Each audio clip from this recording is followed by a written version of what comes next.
What up? This is your boy DoBoy. And I am Patrick Cloud. And you are now watching another installment of The Internet is Undefeated. The Internet is undefeated with DoBoy and Patrick Cloud. That was not as bad as the first one. I felt myself at the end.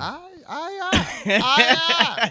like it. That kind of cool little melody. I liked it. So just in case you guys don't know what The Internet is Undefeated, it's a podcast from the squad. Did you wear those glasses just to take them I off wore like them that? just to take them off, just to let you know things change in this world.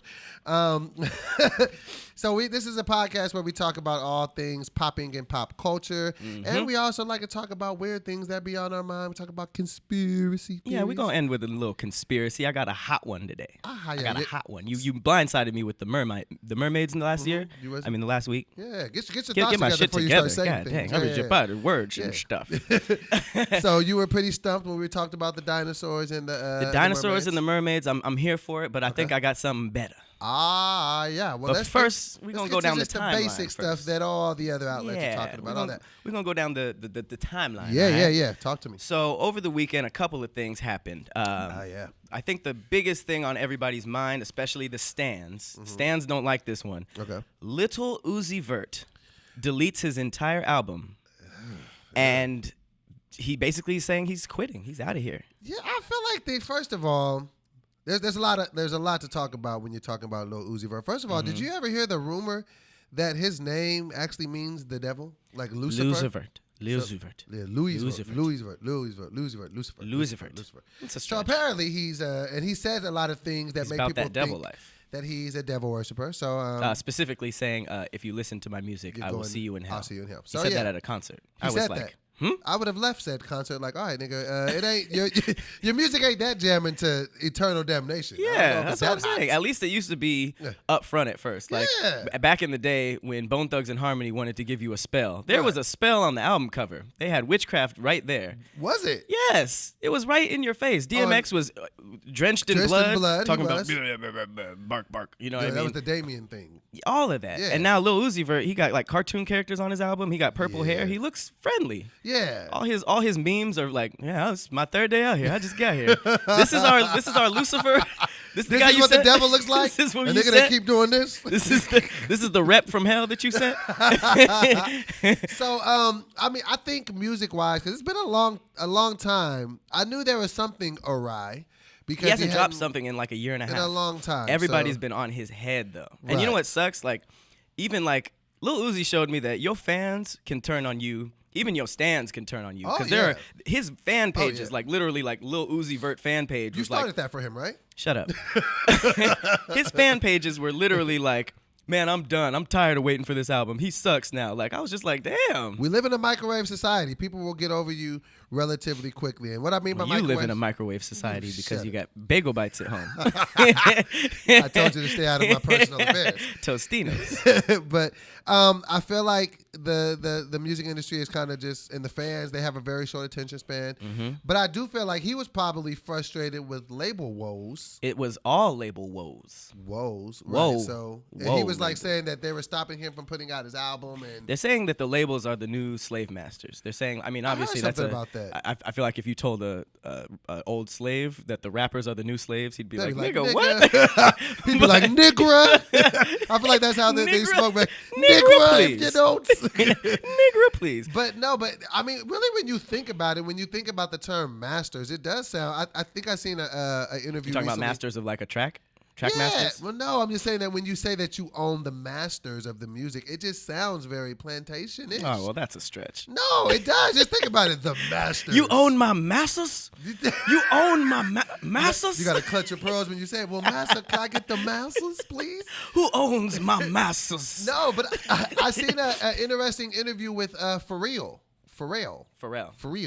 And he was basically talking about how much sense does it make for them to own your masters, because Chris Brown is one of the newer artists that now owns his own masters. And it took like damn near 15 years of him being a superstar for that to happen. And here's what I don't get, because like labels were needed when we had no access to the people. You know what I mean? When you needed someone with a huge like a network of distribution. You needed to like audition in a small room for like 4 people who controlled everything, and then they got your music out. Like that is dead. Chance the Rapper has been trying to tell us this. He's like, I didn't need any of this. We have the internet. If your music is good and you push it a certain way, like you can get that fan base without the labels, and now the leverage is gone. Now they're like, well, we don't. That's why the 360 model turns for people who get popular by themselves, because they're like, we don't need you, and then they start going, well, we'll give you this, we'll give you this, and we'll give you this. They have to do that. And I feel like much to that same tune, it's like the same way I feel like there were gatekeepers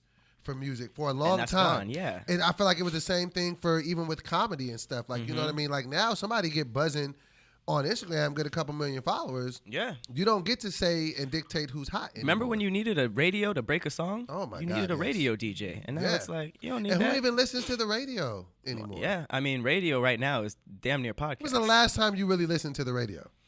For music? When was the last time you listened to radio to hear a hot record? Hey, you know what's wild? I listen to the radio. Yeah, that's true.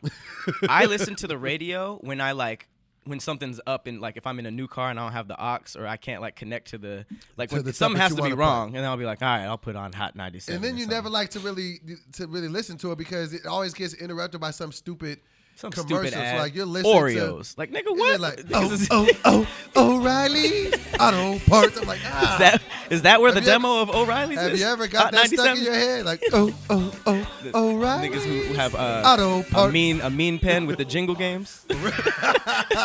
There's probably like a Michael Jackson of the jingle world that's like, yo, we need Albert Shishkin. We need Albert Shishkin for this jingle. You know the messed up part, living in LA, this is the crazy part to let you know how the power of marketing can really get to you. When I needed to start to go look for a car because I had listened to the radio so many times, you know what the first thing I thought? O'Reilly's. Get it at Galpin. SUV, so get it at Galpin. I don't even know what that is. You've heard this, right? Was this your first car? No, it's in LA. It's like this promotion thing, and every time you listen to it, be like 3.9. Get it at Galpin. I feel like that's where your lane is. Car commercial rap. Absolutely. That's where I should rap at? Yeah, that's where you can be at. You are a piece of trash. Try to sell a car. Sell a car to me. It got cup holders and food storage. And a CD player with a cigarette lighter. The trunk held hella groceries. You said what? Hella jingles. The jingles be... What jingle did I mess with a whole lot? Oh, you know what? The most fire jingle ever? What? Jones barbecue and foot massage. Oh my God, that is Jones barbecue and foot But massage. in what world do we live in to where somebody needed to marry barbecue and feet massaging? Like, why did you think that's the two? He had no advertisement. He just kept saying the name of his place. What can you give me though? Jones barbecue and foot massage. Where is it? Jones barbecue and foot massage. How does it work? Jones barbecue and foot massage. How do you even order that? Let me get a 2-piece combo with a foot rub. And then let me get a 50 minutes on the feet. Let me get a deep Swedish and some McRibs. I don't even want the same person touching my feet that's touching my food. Which is first? They dropped the ball on that. They're getting the corns out and be like, all right, I'm going to make you a nice little meatloaf. You just hold your horses. I'll be back. But back to Lil Uzi. Back to Lil Uzi. Oh, okay. We lost the dab. Okay. Hey, look, man, fix the dab. I don't want to see him failing. Okay. Back to Lil Uzi Vert. Lil Uzi Vert. This is a big thing in the music industry. I feel like a lot of people are saying that he's probably going to drop an album now. This was just a way to bring awareness to it. Yes, DJ I mean, Academic said some that. people do be asking for attention like that. I mean, I'm looking at the Instagram post right now. It's a picture of his socks. He just took a picture of his little Gucci feet, and it says, "I want to take the time out to say I thank each and every one of my supports." See, I'm sure he meant supporters. He said supports. But I'm done with music. I deleted everything. I want to be normal. I want to wake up in 2013. You are free, and that's kind of sad because it makes me feel like all these kids are looking up to these rappers, and they're just like low key sad inside. So let me just say two things. For one, I hope Lil Uzi Vert does not stop to do music. I'm not a huge fan of his music, but it doesn't mean that it's not good. A lot of people like. I know you like this music, right? Sometimes. But I used to always see you shoulder rolling in the bathroom. That was just kind of your own personal. That was just how I got ready for the day. Just a little shoulder roll. So while I hope that he continues to do music and get out of whatever funk he has, and you know what I mean, because whenever I see some young kids doing stuff and you're doing something positive, you're not hurting nobody, I'm all with that. So I hope he gets that taken care of. But on the same thing, to kind of piggyback on the note that you just said, is it me, or does this generation just kind of, is like sad the new happy? Sad is for sure cool right now. I feel like that's just, and it's like, I totally get people opening up and being transparent, but my God, like I was just scrolling the other day, and if it wasn't just somebody looking into the camera crying or just a long 2-paragraph message about how sad they are. You know what sucks? It's two sides of the same coin. I think like half of it is being sad and depression has more of an open dialogue now, so people are more likely so it's okay to feel sad. It's more likely to be, right? People are more likely to be vulnerable, but then the other side of that coin is like, now that it's a thing, people like use it for clout and use it to be cool. And I think I want that to stop. Well, here's the thing. I see in a lot of new rapper interviews, a lot of them, especially the emo ones, always say that Kid Cudi changed their life. And we were just talking about this recently, like shout out to Kid Cudi. Cudi like was one. I don't know if he was the first, but he was one of the first. He was one of the first and one of the biggest rappers to really be out there about his depression and being lonely and stuff like that. And if you think about it, like rap before that was like a machismo type thing. It was like I got this, I got that, I'm better, I rock the mic. You know what I mean? That's how it started. And then it was like I got girls, I got money, and then like all of a sudden you see this wave of rappers who are supposed to be cool and on this pedestal going like I'm sad, like I have sad thoughts. You know what I mean? Being a celebrity sucks and all this stuff. And now, and then he inspired a whole bunch of other kids who grew up to be rappers, and now there's like this whole wave of like emo rap. And what's cool about that is so that's where that came from. I never knew that. I think that a lot of these people looked up to Cudi, or the people who kind of came after Cudi, because sad rap kind of became a thing, and now that X became sort of like the epitome of that, and then it really became a thing. And then you have people like Bow Wow who see the trends online and stuff, and then comes out and being like, I'm depressed, blah, blah, blah, blah. I'm sad. I'm mentally ill. And then even his mentor, JD, came on the Breakfast Club and was like, you tripping. Like, he's not depressed. Like, it's a little clout chase. You know what I mean? Like, it's like the cool thing. And now you got rappers who are like, yeah, we the sad boys. You know what I mean? Like, the sad boys? Yeah, it's a thing now. So it's good that it's getting a dialogue. But then, you know, as with everything, people abuse it.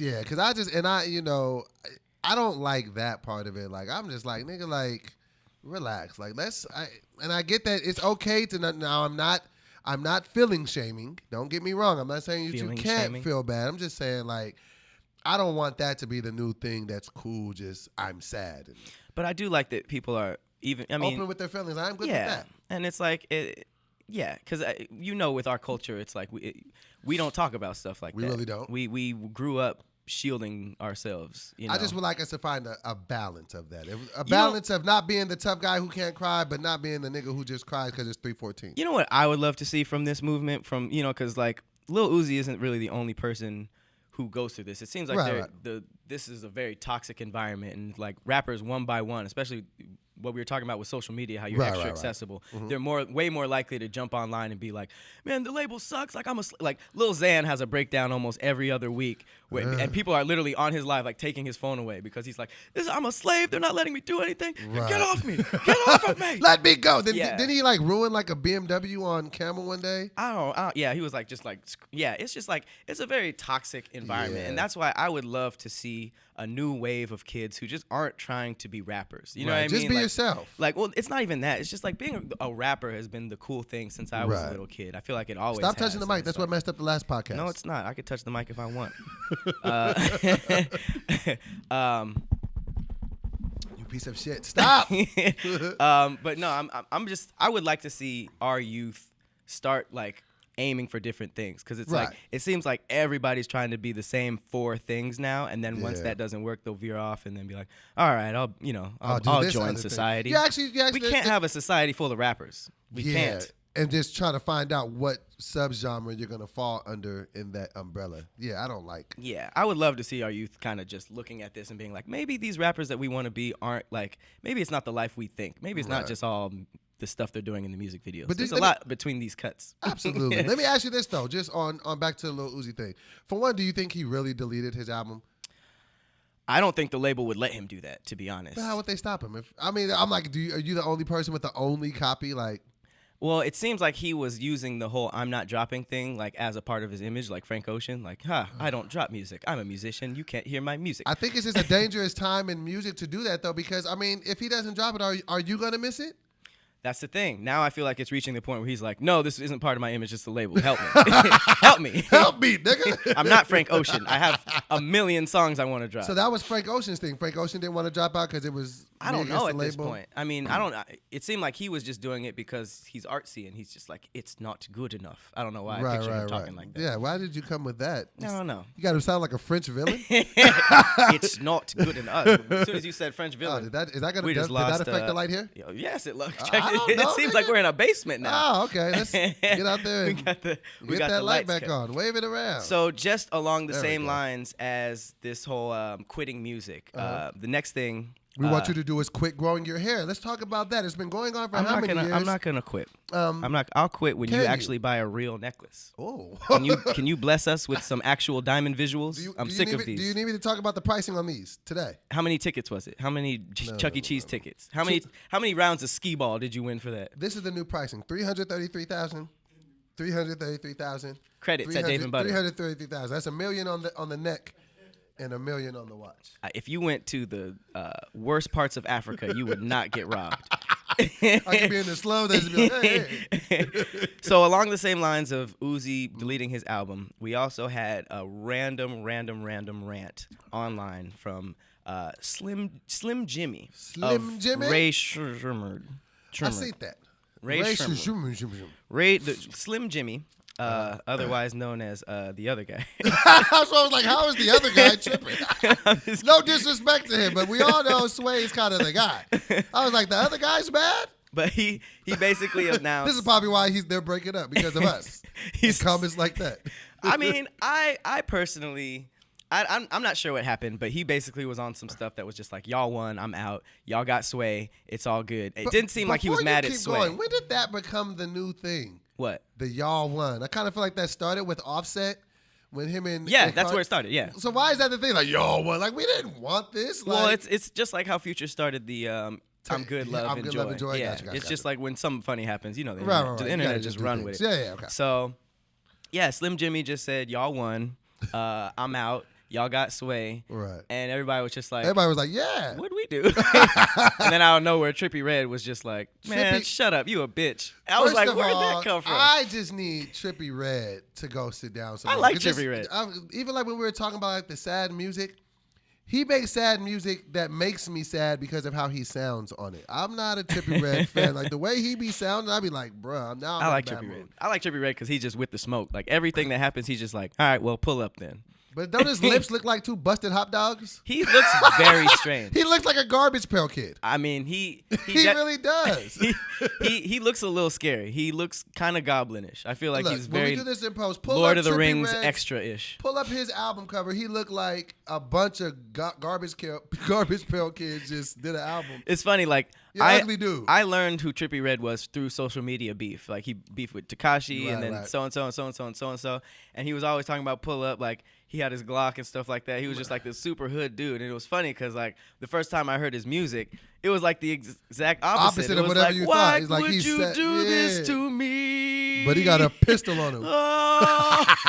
I'm like, this the same dude. It's bad. I'll be like, can he just... I've heard a couple Trippie Redd songs I missed. I'm not saying he's bad as an artist. And, I'm just saying it's not my cup of tea, Oh, but back to what we were talking about, the subject at hand.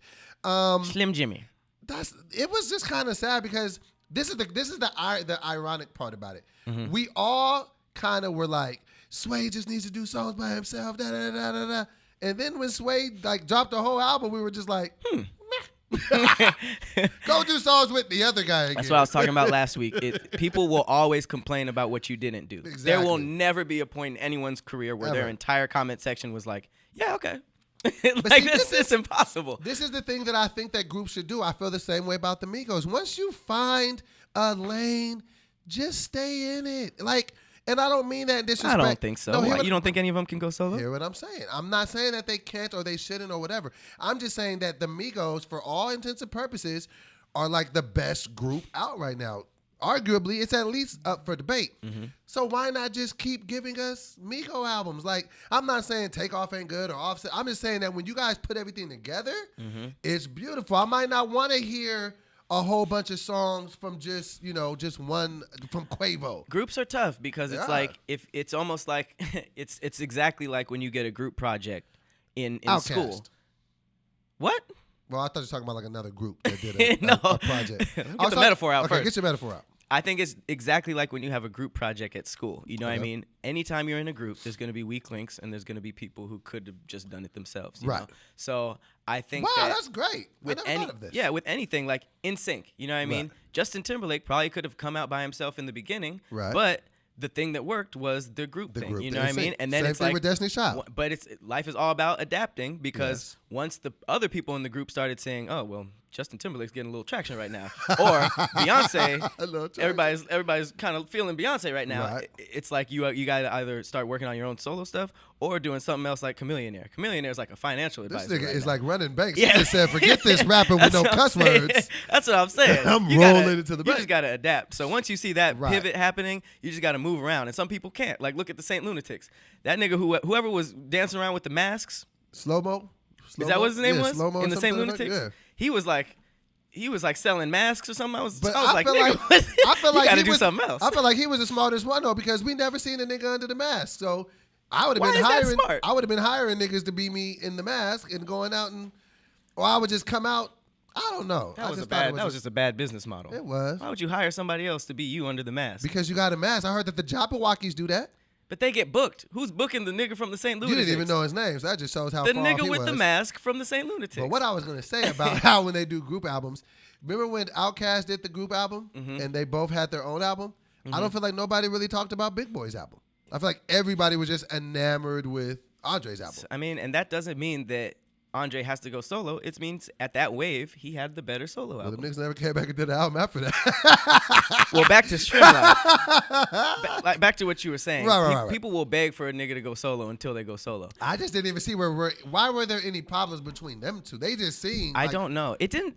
Best friends. The tone of his rant didn't make it seem like he was mad at Sway. It seemed like he was just mad at the situation. He was just like, man, y'all got Sway, man. I don't even need to do this anymore, man. Y'all don't even like me anyway. But this was the whole weird thing about it. First, it was Slim Jimmy coming out and said, I'm not Rae Sremmurd, whatever the group name is. I'm not Sremmurd anymore. And then he was like, y'all still got Sway. Y'all will be good. And then he started going back and forth with Trippie Redd. Sway never said anything. Because Sway was like, okay. And then Monday morning, the Rae Sremmurd account was like, hey, man, brothers fight all the time, man. It's all love. And even but there was Slim still Jimmy, nothing from Sway. Well, Slim, he posted a picture of them together, and it said Sremmurd for life. But so what has Jimmy? I mean, what has the other guy done? Sway don't care. Sway has said. Sway don't care. All right, this nigga wrote. So did it kind of start to feel song. like it just started to feel weird when one person in the group ain't even responding and saying nothing. I don't know. I think people. That nigga was probably playing with his monkey. Sway has a monkey. Sway got a monkey all monkey the time. He just be walking around playing with his monkey while French Slim Montana is got a throwing monkey fits. too, right? Huh? French Montana got a monkey too. Rappers be getting monkeys. Since when? Rappers be getting monkeys. Nigga, I don't. How much do you think a monkey costs? At least 16 grand. Why 16 grand? It just felt like the number that it would cost. You go monkey window shopping? At least 4,500. I mean, what kind of animal would you get if you popped off as a rapper? What kind of animal would I get? You don't have this shit planned? You seem like an iguana type of nigga. You don't have this shit planned? I'm getting a kit fox as soon as I get money. First of all, money. what is a kit fox? A kit fox is, first of all, fox is my favorite animal, and if I had a fox, I would be in heaven. But aren't they wild animals with rabies? Not all of them have rabies. But can you train them to domesticate? I will do whatever, and I'm going to have them on my shoulder. Here's the thing. Kit foxes are like little mini foxes that have really big pointy ears. Now I'm convinced that you've thought about this prior to this conversation. You don't? You don't think about the wild animals that you would have at your crib when you got money? No. Come on, fam. Is that like a thing? That's like a thing? I got all my exotic pets. So wait, no, back to this kit fox. So you're going to have a kit fox. Mm-hmm. What's his Cheese. name? Named Cheese. Mm-hmm. You see it. No, I don't. I see the ridiculousness in it. You see it on your boy. All right, so coming up next on our timeline, The Weeknd basically dropped a sneak diss, quote unquote, on a new track to your boy Drake. He dissed Drake? Yes. Whoa. There should be no Drake slander on my timeline. Well, that's what people are saying. They're saying there's some Toronto on Toronto going on. Let me hear it. Do you have it? I have the lyric.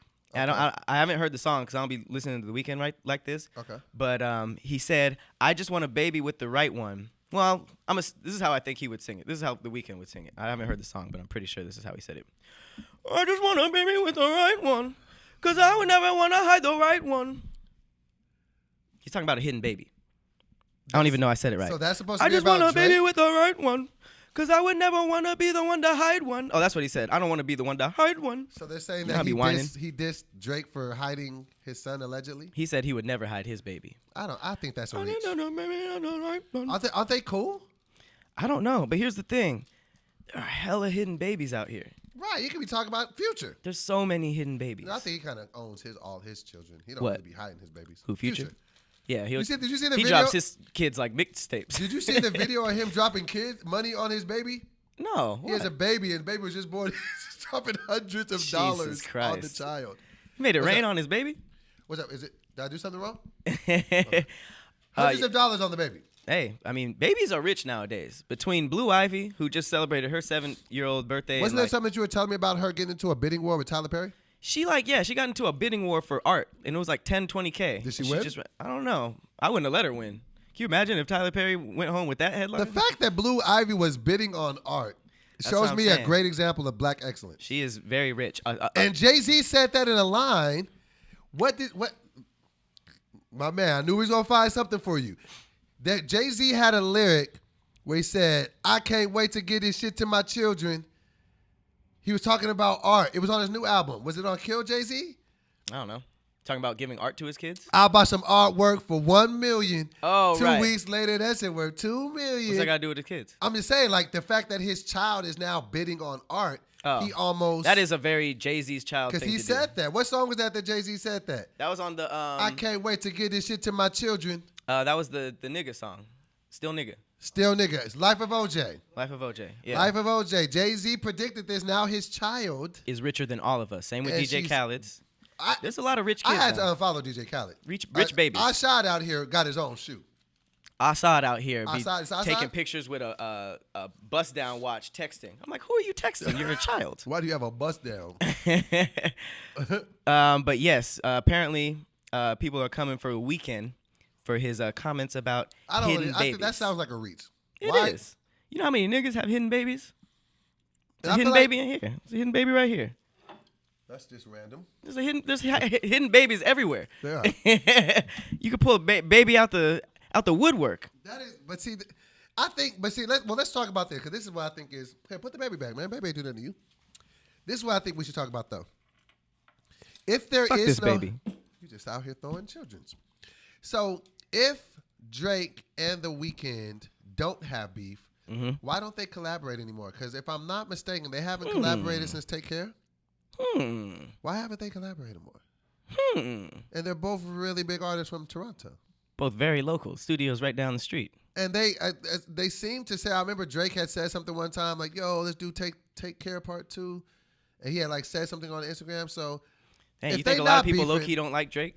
You think he's out here secretly purple devil emojing everybody? I just made up a word, emojing. I think that to probably work with Drake, because I always imagine, like, I always like fantasize, just walking down the street and bumping into him being like, "Yo, man, I see what you did as Fat Drake, man. We should do something Fat Drake." You fantasize about bumping into Drake? That sounded worse than it was. But I have had thoughts about just bumping into him and him being like, "Yo, man, I see what you did as Fat Drake. It should be Fat Drake and regular Drake." So, but I always feel intimidated when I have that in my mind, because I'm like, that's Drake. So I think other artists might feel a level of intimidation when it's time to collaborate with Drake, because he's the biggest and the best. I feel like every artist thinks they're the shit, so I don't know. I seen the snippets of the new video with him and Meek Mill. They seem to have everybody in that video.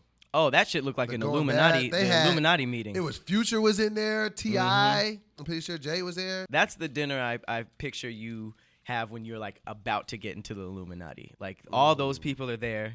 Maybe like, I don't know, maybe some sprinkled in white executives. And I feel like you have to just like have sex with a prostitute in front of everybody right on the dinner table. I always wonder why that was the thing that people say you had to do like some embarrassing sex act. Why? I don't know. Is it like... That wouldn't make me swear my allegiance to anybody. I'm just trying to think like, if that's how you get in, like, what are they judging? Are they judging your form? It's like, your stroke. His back shots aren't good enough. If that's the case, how do you get out? I don't want to know. we got an exit meeting in 5 minutes. So Donkey walks in and shit. Whoa. All right, so next up on our timeline is a funny one. And there's a whole challenge going on around this. Yeah. Soulja Boy randomly went on his live and started talking about how he had the biggest 2018, and apparently the people on his live through him know Tyga had the biggest comeback of 2018. And Tyga. That's where the challenge came from. Tyga? Bruh. Tyga? First of all. You talking about Tyga? First of all. It's Big Soulja had the biggest comeback of 2018. And then he just... Okay, so many things to level out when you're talking about Soulja. But the main thing that I think that he suffers from, and that a lot of us maybe forget, Coke. He got famous when he was 17 years old. Okay. And he was the first YouTube nigga ever. And he has been chasing that attention that he got from that for years. And I feel like fame is probably one of the biggest drugs out here. Soulja Boy, I think at this point, Soulja Boy, he's a lot of things. He's not stupid. I think Soulja Boy knows when he does these moments, he's going to get mocked, much like when Bow Wow did the thing and everybody was doing the Bow Wow challenge when he was on the fake private plane or whatever. He has to know how stupid he looks. Well, what do those two people that you mentioned have in common? Soulja Boy and they were famous young. Famous young. This is the pattern. You know what I mean? Orlando Brown. Like, there's all these people. Even the dude from Home Alone, he's getting it together though. But like, when you're that poppin', Macaulay Culkin. Yeah, when you're that poppin' before you really know who you are, right? And then it's taken away from you, right? Even though some of it is funny, the good person deep down inside do be feeling bad because they were at a level where they were like, boom, I'm the shit. Like everywhere I go is like, we need to pay this light bill. Yeah. They were just at a point where like everything was, they were on top of the world, and then you take that away from some people don't handle it right. Like what we were talking about with Nicki Minaj coming in second place. West. Yeah, it's tough. Even when it's not even like, even when it's like you're still the shit, like, you're just not as much of the shit. They can't take that, and then that's, like you said, that's when the true character kind of comes out. Absolutely. I mean, I honestly feel bad. Like, it's not even like, I mean, I'll make jokes about Soulja Boy because they're easy to make, but it's also like, you do feel a level of empathy for these guys. I mean, it's, and almost I actually start to give these guys a lot more credit because they've handled fame from a young age. Like, you gotta think, with somebody like Bow Wow got his start in a Snoop Dogg video when he was like 6 years old. He was 15 selling out stadiums. So can you imagine being famous since you were 6? Or even like, so like I give Bow Wow a lot of credit for not being a complete nut right now. That's what I'm saying. And then like even people like Chris Brown, like for as much slack as we give Chris Brown, we forget he's been famous since he was 15. And we were stupid as hell when we were that age. Everybody who judged these little kids. I was stupid at 20. I'm stupid now. Stupid, yeah. But like all these people judging, I'd be thinking like, how were you at that age? Because people be acting like they were like super straight edge on top of it. And it's like, if we were dumb within our little lives at that age, like if you can imagine the entire world being thrown at you, like it's just like, and then for that to be taken away and you're still like 22, like that's huge. And I feel like this nigga's just rich and bored. And you're still visible. So that's another part of it. Like Soulja Boy is still visible. So it's like, for you to be visible and you kind of like were the dude, like at some point people can say whatever they want to say, but Soulja got hits. He had Soulja Boy, he had Kiss Me Through the Phone, he had Turn On My Swag, like the music just ain't matched up in a long time. Well, here's the thing, because when I heard this, I'm weird, so I did some research. That you are. A lot of people are quick to dismiss. So, obviously when that came out, 9 people out of 10 would be like, shut up, Soulja Boy, you didn't have a big year. Right. But I wanted to see. You went and did some research? I did some research. So I basically. You researched Soulja Boy's 2018. I researched, not heavy. Okay. I don't have the analytics, but I just wanted to see what he was doing. Uh-huh. So let's talk musically. Mm-hmm. Musically, Tyga had a huge year. Tyga is the comeback kid. That song, Yeah. Was that Drip? No, it wasn't Drip. But he had some. My man. Oh, hey, can you get a taste? Taste. Can you get a taste? Yeah, that's how he sounded like to me. The Tyga songs. We're talking over $500 million on YouTube. $500 million. Over $500 million on Spotify. Wow. And then I stopped doing research before I could do the Apple Music. So just add whatever that is. That's $1 billion. We got some pretty. And what did Soulja Boy stats. do musically? Musically, Soulja Boy. Okay, so I went to his Spotify. The 12-year anniversary of Crank That. So literally, Crank That, Kiss Me Through the Phone, Turn My Swag On. Those songs you just named are still his top 5 on Spotify. So he never really passed like what you were saying. Right. But this nigga dropped 4 albums in 2018. No, he did not. Yes, he did. You're lying, Patrick. 4 albums. This one has 21 tracks. This one has 15 tracks. This one has 14 tracks. And this one has 10. So wait, that's 60 songs. It's a lot. My math is quick like that. Is it? Do the math. Now I have to because I refuse to believe you do math that fast. Do the math. 21. 21. Plus 15, that's 36. Plus 14 is 50. Wow, are you right? Yeah. Yeah. I'm a genius. What the fuck? I'm Rain Man with the numbers. I mean, I used to count. You don't be doing normal shit. I used to count letters and words. That was like my thing when I was a child. Wait. I used to count letters and words. What? It was my thing.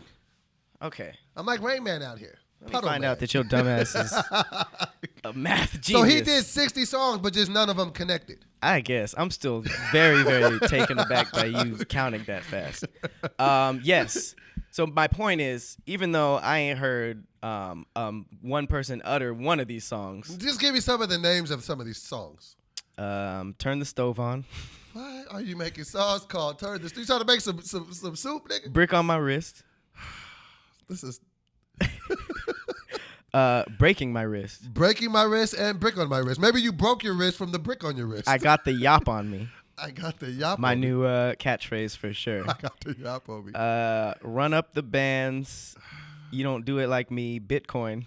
But you got a song called Bitcoin? Come on, man. No. Bitcoin? And Double Cup. Okay. My point wasn't to clown this. My point was to tell me. My point was musically, Tyga killed streams wise, but Soulja is out here working. Four whole albums? But are they really albums if nobody can tell you one song off of any of the 4? Well, now we're talking about popularity. I'm just talking about working. I'm giving him his credit, okay? So he came out with 4 So musically. So we're giving Soulja the edge? No. Tyga has the edge on that because he has hella streams. Right. So even musically, album. Tyga got the W, even though Soulja is out here. Yeah, dropping a bunch of music that we're not listening to. But I did find that Soulja Boy is for sure worth more by a lot. How? By a lot. How? I feel like, Soulja... I want to do that one more time. All right, now I'm gonna need you to do it 0 more times. So Soulja Boy at his core is an entrepreneur at least. So Tyga out here still not getting paid from Rack City. He said he never got a royalty check from Cash Money. Yeah, Birdman is out here spending his money. So hopefully he's getting paid from Taste. Right.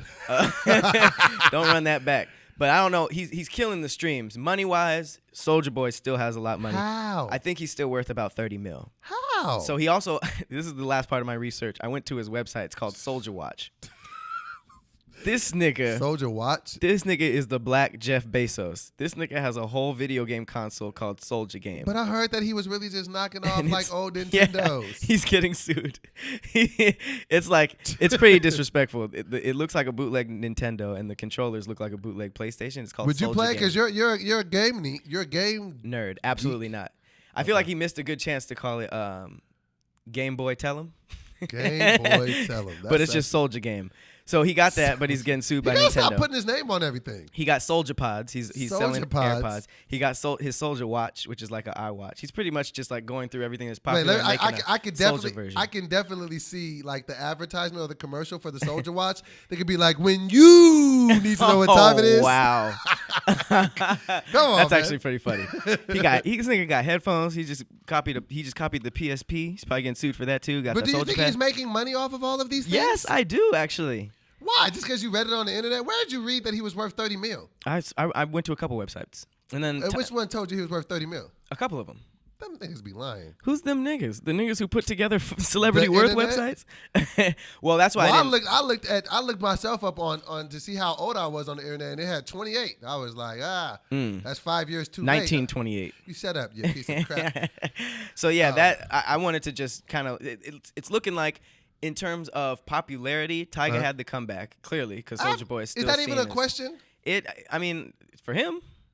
Soulja Boy, but I mean, Soulja Boy is still out here. He ain't had no big 2018. He did, but and I I've mean, actually met Soulja here. Boy, and I don't have no issues with him. So don't come after me, Big Draco. Well, he posted his receipts, and apparently his watch made like $200K in a day. So he's still out here. How did his watch make $200,000 in a day? Like sales?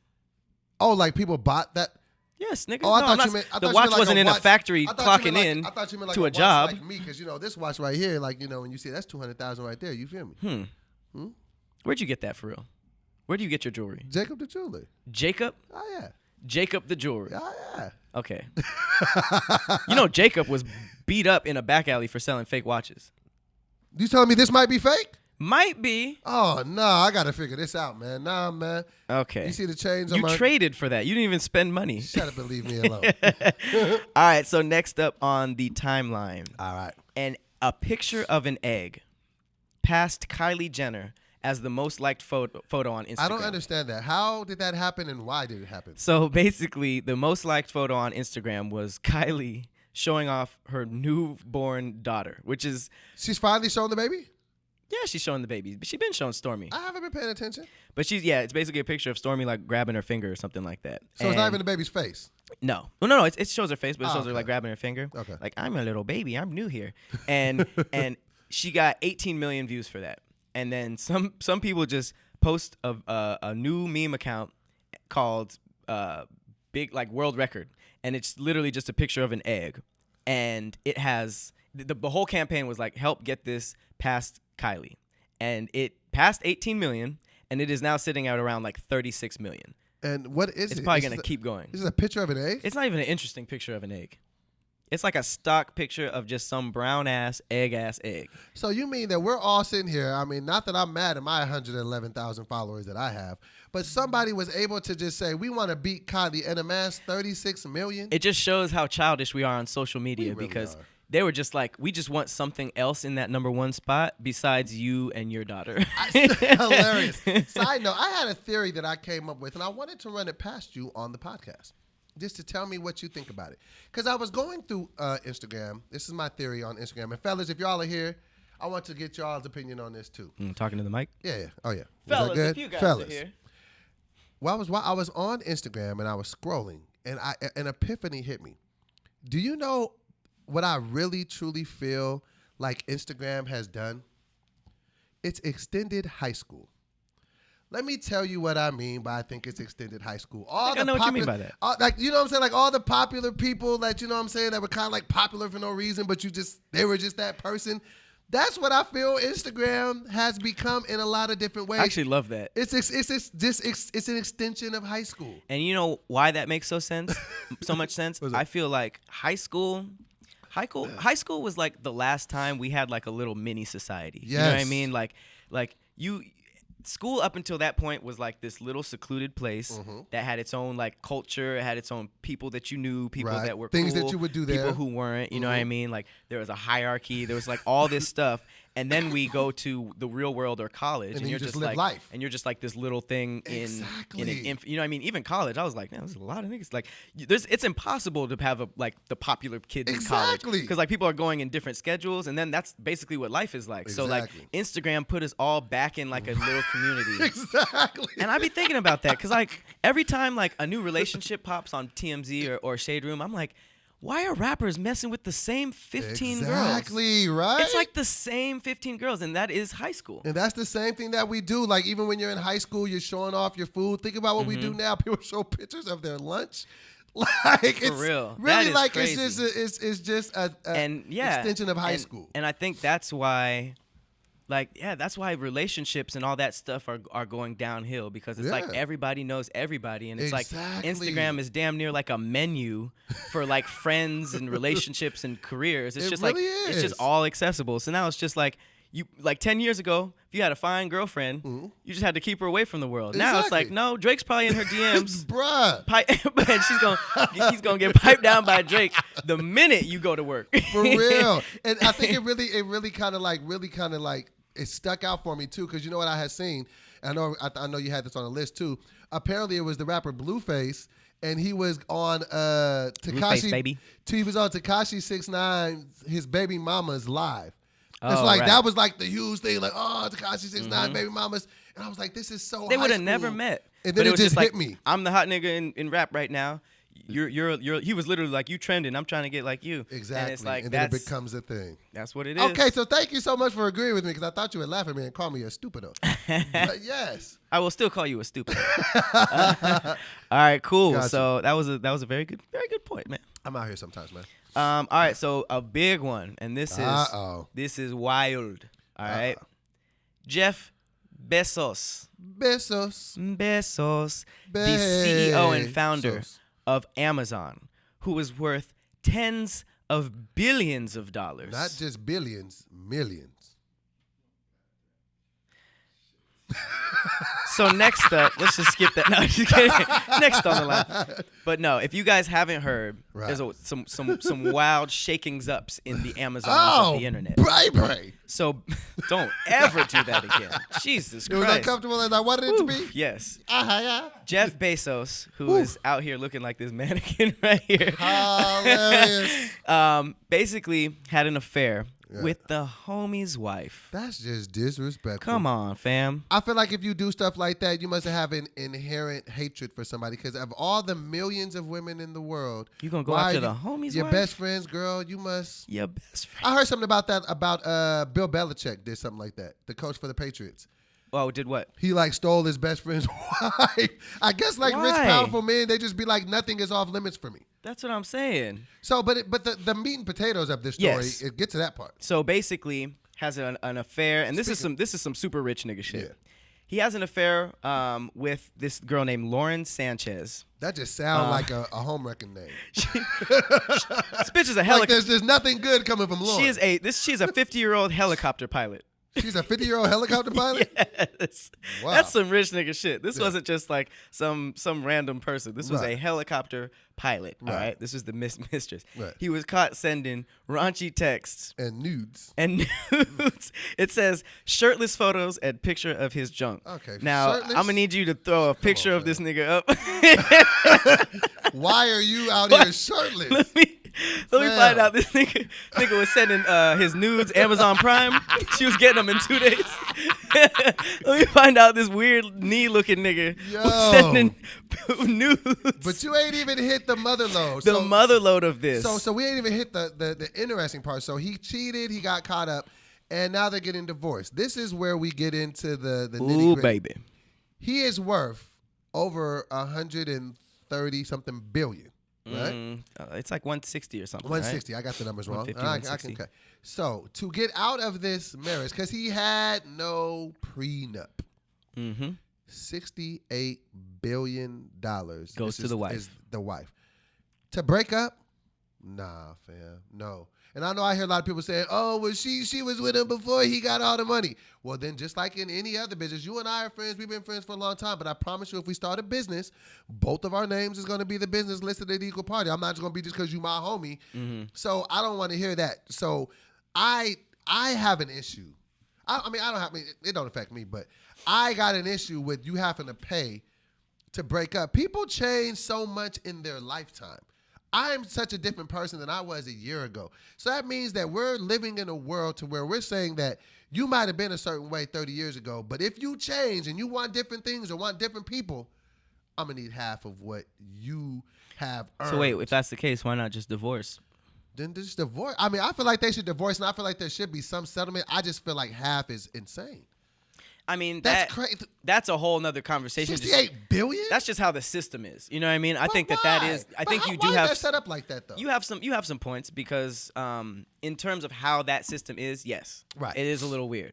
In this case specifically, it does like. It is kind of cool for the chick. $68 billion. It's amazing. It's pretty cool for her. Just because it's like.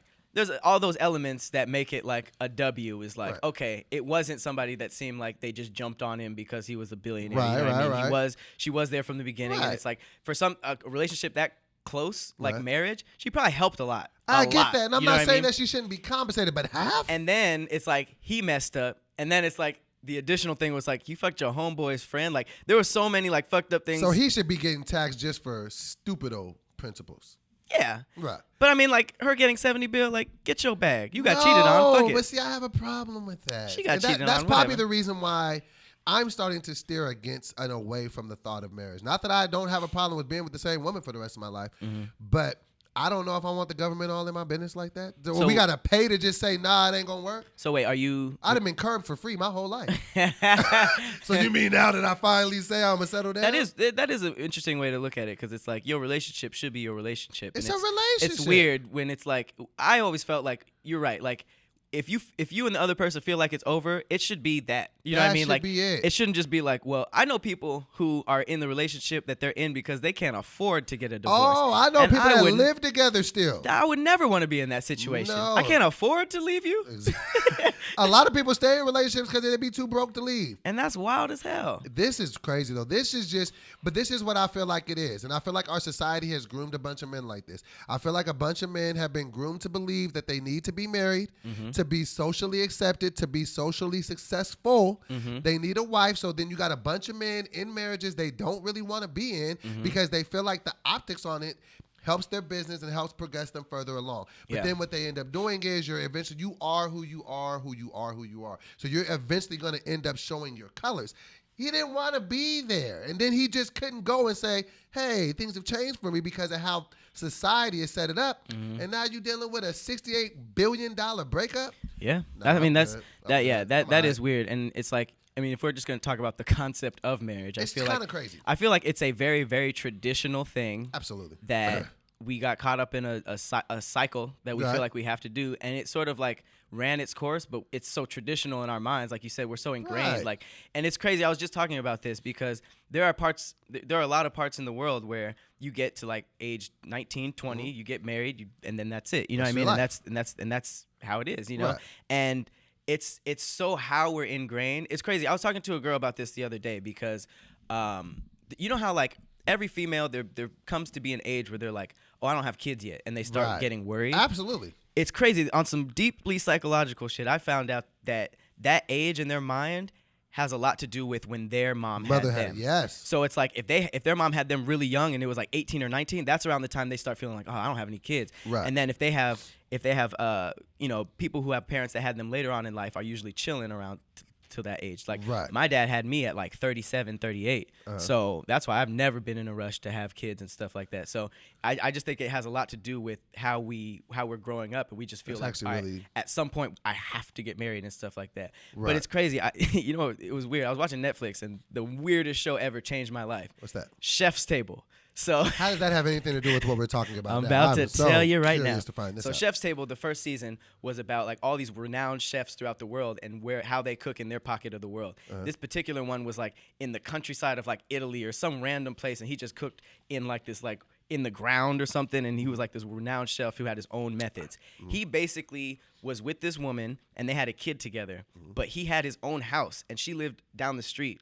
And he was basically in an interview, he was just like, we're all like so stuck to the concept of marriage and stuff like that. But I decided that my personal space was, I need it. You know what I mean? Like, I don't care about why everybody else gets married or what everybody else is doing. Like, I need my personal space.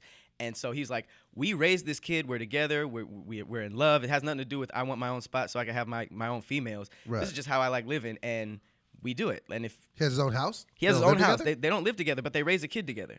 And it's like, I was like... And they're still in a relationship?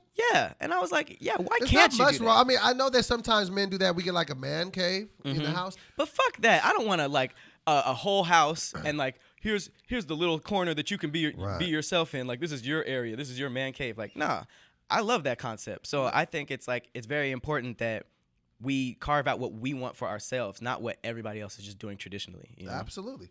All right, so now we have what we call the conspiracy corner, my favorite part of the show. This is when we get into the deep parts of the internet, and we start talking about them unexplained things, all right?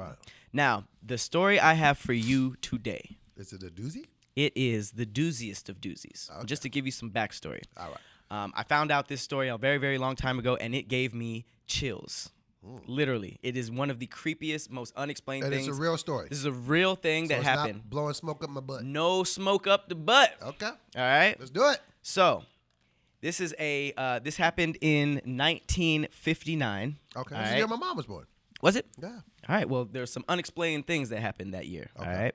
So this is called the Dyatlov Pass incident. Dyatlov. It's about diets. I'm already afraid. This is the Dyatlov. So you know that Russia cold, right? Yeah, like overly cold. Yeah, that's why they call it the Cold War, right? It was with Russia. Oh my God, no. It wasn't? No. The Cold War was an arms race. There was actually no fighting in the Cold War. Really? Yeah. Learn something new every day. Learn something new every day. All right. So Russia is cold.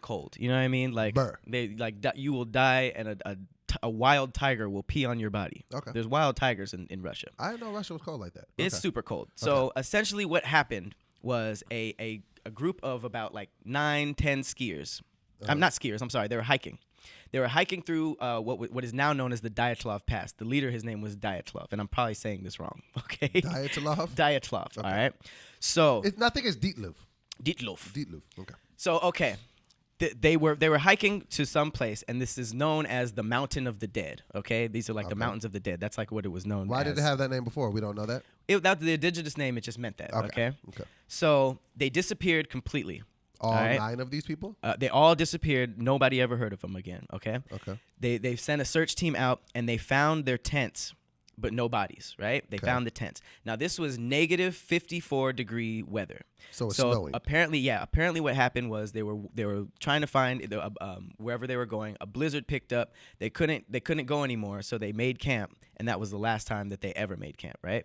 I'd be laughing at that, but just the way you said it was funny. Okay. That was the last camp for them. So this is what made it unexplained. Okay. Okay.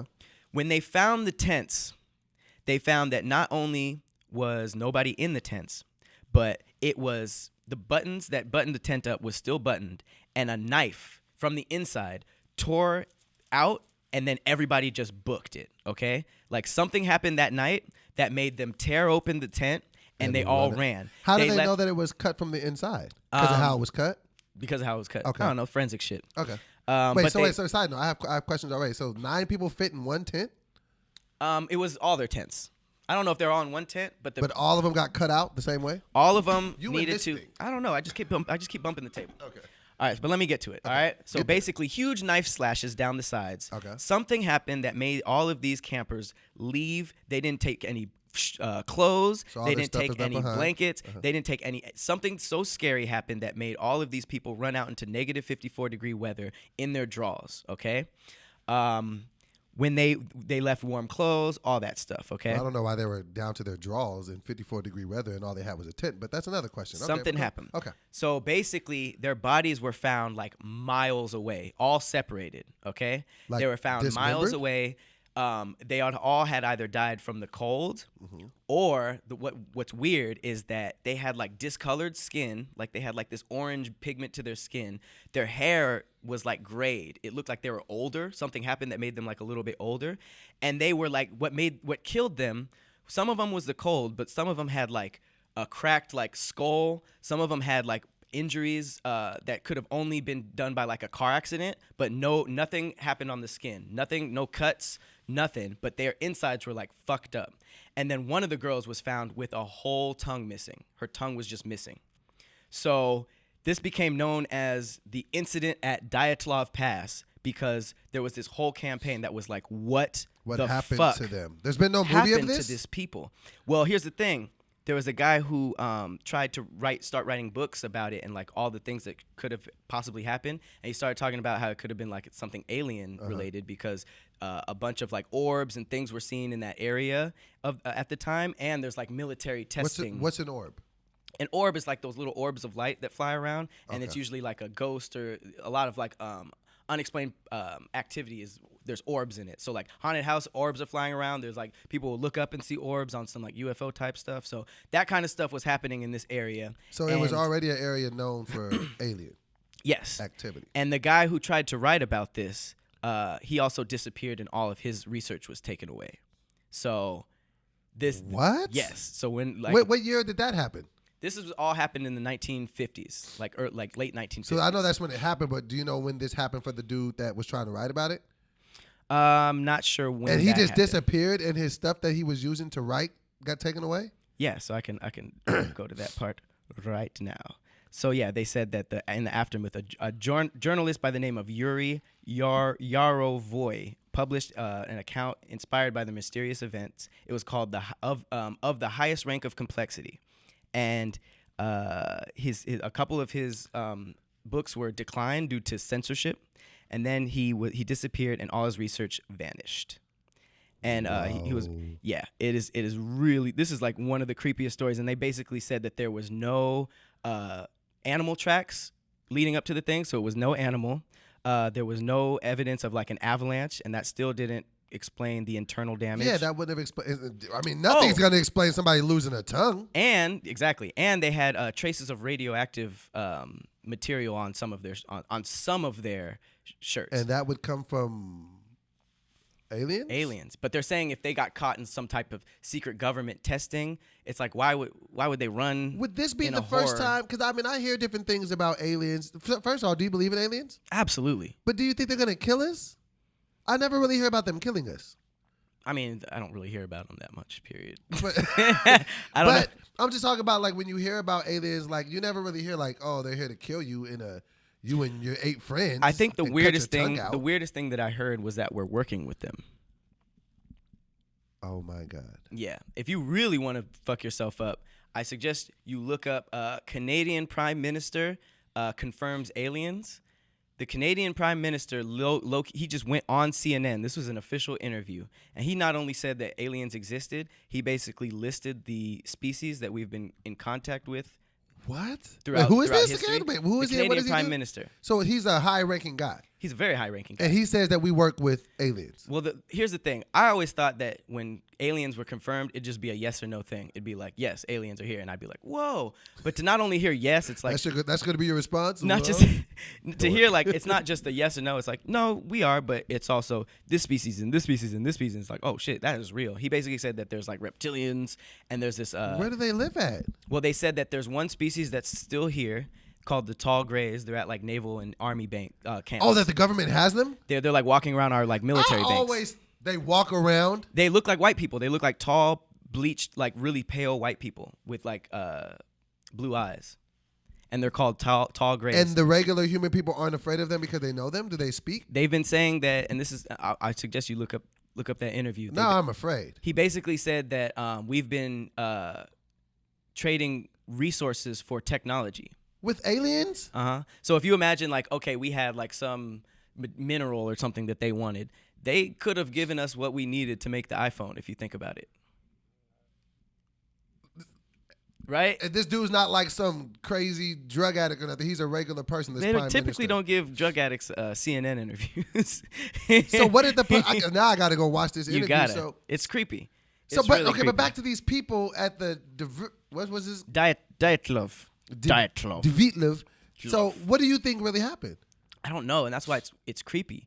And it's like obviously the tongue out is like, what the fuck? But like, I'm just trying to think like, why would they have taken her tongue out? What would make you leave your tent in madness and brave negative 50-degree weather? Like, what's that bad? And the only thing I could think is like if somebody played your mixtape or something, but this was years ago, so I mean we wouldn't have been trying to escape. You didn't know that was coming. I didn't see that coming at all. I don't know what could be, and the scary part about it is that them niggas were older.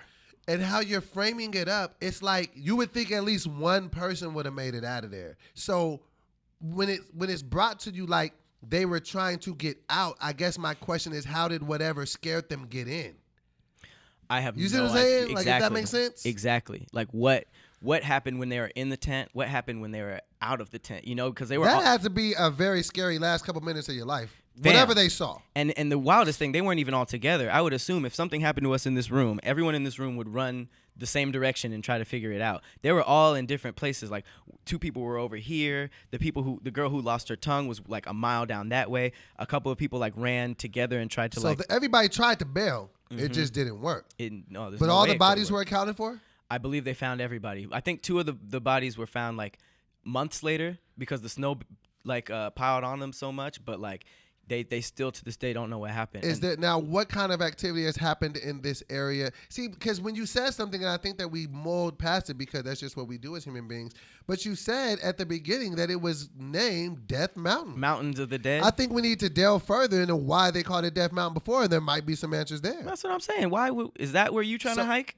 Hell no. As soon as somebody, we're going to go straight through the Mountains of the Dead over the Dead Nigga River, and then we're going to go into the woods if you ain't making it. Now, I've hiked that Runyon Canyon and felt like I was going to die, but it wasn't the same thing. You ain't never been to no damn Runyon Canyon. I actually have. I want to know, I think that we should look further, and maybe our fans could hop in the comments.